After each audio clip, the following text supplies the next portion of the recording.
I always love the moments where I get to sit with somebody I personally am in awe of, and today we help her celebrate her 10 years, which it has come?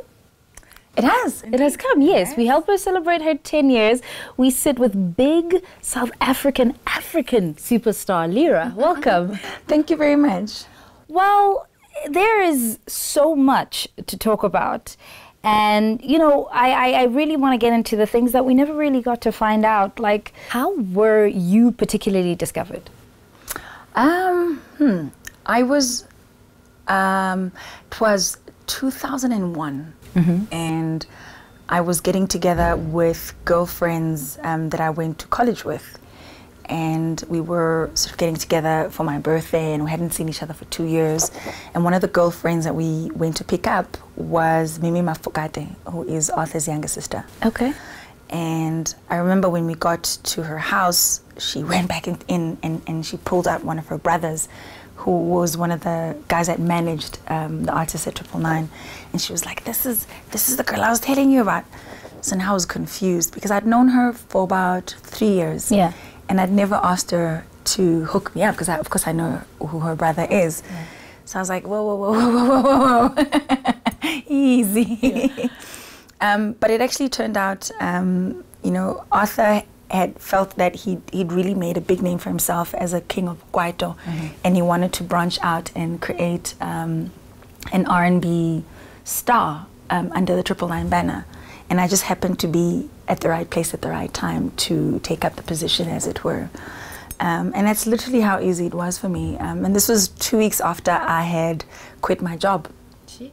So I saw it as a sign from the heavens that, you know, it was literally that easy. I mean, most people, I think, struggle. For me, 2 weeks without even looking yet, an opportunity like that literally dropped on my lap.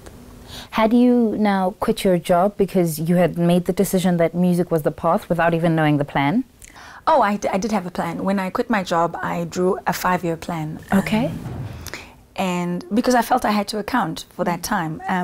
At the time I was 22, so I felt if I'm going to take, my plan was to take 5 years off to get this urge out of my system. So I was going to take 5 years off, and I knew what I was going to do every year. So I was still in, I mean, it was just 2 weeks after I'd left my job. So I was like, okay, so, you know, just feeling my way through the industry. But my intention actually was to approach Get a Rough. Because at the time, they were the leading R&B stable. Yeah. So that's why I wasn't necessarily thrilled when Mimi was like, oh, you know, come, you have to meet this girl. I was like, no. I'm like, no, I've got a plan. So I think I was a little rude in the beginning with her, but you know, as soon as I had a chat with Brabiza, who was the artist manager, and of course I met Arthur, it became clear that this is what they wanted to do, and I recognized the opportunity, and I actually couldn't believe how easily it had come to me. Literally by the next day, which was the 15th of March 2001, I was on tour with the 999 crew. I experienced what it was like being a celebrity. And strangely, as amazing as it was, I decided, oh my God, I don't think I like it.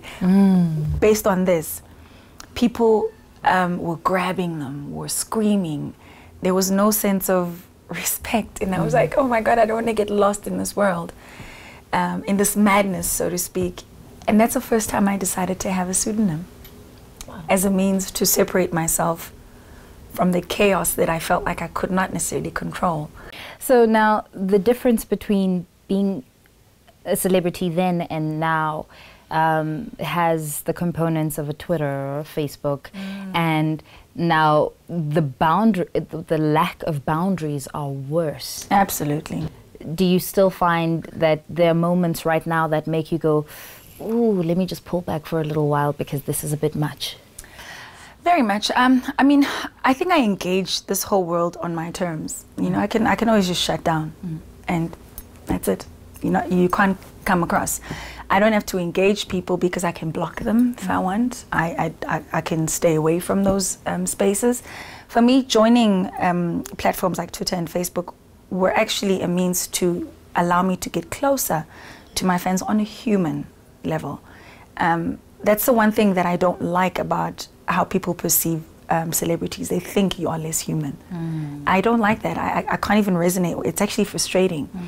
I enjoy the realness of being human, and I enjoy connecting with my fans on a human level. That's my whole brand essence. I like to really feel people, their pain, the essence, because I draw upon that, and I put it in my experience. I use it when I perform. I put it in my music.